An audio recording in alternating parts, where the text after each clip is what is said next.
প্রকৃত তিনটা সত্য। এক, অর্থনৈতিক বৈষম্য। এটি ঐতিহাসিক সত্য যে রাজস্ব আয়ের বৈষম্যই বাংলার মানুষের পিঠ দেওয়ালে ঠেকিয়ে দিয়েছিল। দুই, রাজনৈতিক ব্যর্থতা। ক্ষমতার হস্তান্তরে টালবাহানা পাকিস্তান ভাঙার প্রধান কারণ হিসাবে রাষ্ট্রবিজ্ঞানীরা স্বীকার করেন। তিন, আন্তর্জাতিক প্রেক্ষাপট। এখানে সোভিয়েত ইউনিয়ন, ভারত ও আমেরিকার কোল্ড ওয়ার পলিটিক্স মিশে গিয়েছিল। হ্যালো ট্রাভেলার্স, আজকের এই ভিডিওটা একটু আউট অফ দ্য বক্স। আমরা যখন ম্যাপ দেখি তখন একটা জিনিস ক্লিয়ার, পাকিস্তান দেশটা 1948 থেকে একটা জিওগ্রাফিক্যাল মিস্টেক ছিল। মাঝখানে 1600 কিলোমিটার ইন্ডিয়ার বর্ডার, এক পাশ থেকে অন্য পাশে যেতে হলে কয়েক দিনের জাহাজ জার্নি অথবা ইন্ডিয়ার পারমিশন নিয়ে ওরা।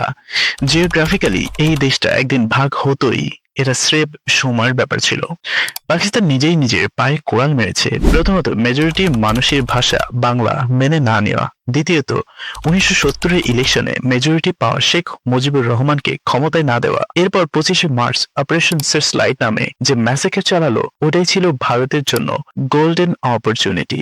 প্রায় 1 কোটি রিফিউজি যখন ইন্ডিয়াতে ঢুকলো, তখন ইন্দিরা গান্ধীর কাছে একটা স্ট্রং কারণ চলে আসলো পাকিস্তানকে মাঝখান থেকে ছিঁড়ে ফেলার। 13 ডিসেম্বর 1971 পাকিস্তান যখন ইন্ডিয়ার এয়ারবেসে অ্যাটাক করলো, ভারত তখন অল আউট ওয়ার ডিক্লেয়ার করলো। জেনারেল মানেকশোর প্ল্যান ছিল সলিড চারপাশ থেকে ঘিরে ধরে ঢাকাকে চোখ করে দেওয়া। ইন্ডিয়ার আর্মি আর মুক্তি বাহিনীর জয়েন্ট কমান্ড এমন স্পিডে মুভ করলো যে পাকিস্তানি আর্মি পালানোর রাস্তায় পেল না। আকাশ থেকে প্যারাট্রুপার নামানো হলো আর নিচ দিয়ে নদী মাতৃক বাংলার সুবিধা নিয়ে ইন্ডিয়ান নেভি পোর্টগুলো ব্লক করে দিল। 16 ডিসেম্বর 1971 রেসকোর্স ময়দানে যখন পাকিস্তানি জেনারেল নিয়াজি সারেন্ডার করতে আসলেন, তখন তাকে ডকুমেন্ট সই করতে দেয়া হয়, যেখানে ভারত স্পেসিফিক ভাবে বাংলাদেশ নামটা যুক্ত করে দেয়। ভারত চেয়েছিল পাকিস্তানি ইস্টার্ন কমান্ড যেন অফিসিয়ালি স্বীকার করে নেয় যে তারা কোনো পূর্ব পাকিস্তান নয়, বরং একটি স্বাধীন সার্বভৌম বাংলাদেশ এর কাছে হার মানছে। নিয়াজি বাধ্য হয়ে সেখানে সই করেন এবং নিজের রিভলভার তুলে দেন। কিন্তু গল্পের শেষ এখানেই না। বিজয়ের পর একটা ইন্টারেস্টিং ঘটনা ঘটে। পূর্ব পাকিস্তানের যতগুলো ক্যান্টনমেন্টে পাকিস্তানি আর্মির বিশাল অস্ত্রের ভান্ডার আর গোলাবারুদ ছিল, ভারতীয় বাহিনী তার একটা বড় অংশ ট্রাকে করে ওপারে নিয়ে যায়।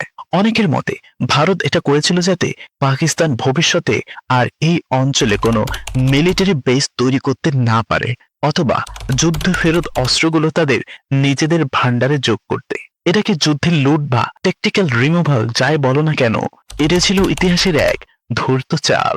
পাকিস্তান ভাগ হওয়াটাই ছিল জিওগ্রাফিক্যাল আর পলিটিক্যাল রিয়ালিটি, আর এতে ভারত নিজের মাস্টার প্ল্যান সাকসেসফুলি এক্সিকিউট করেছিল। ট্রাভেলার্স, আজকের এই জটলা পাকানো ইতিহাস তোমাদের কেমন লাগলো? ইতিহাসটা কি আসলে এরকমই ছিল নাকি আরো কিছু লুকানো আছে?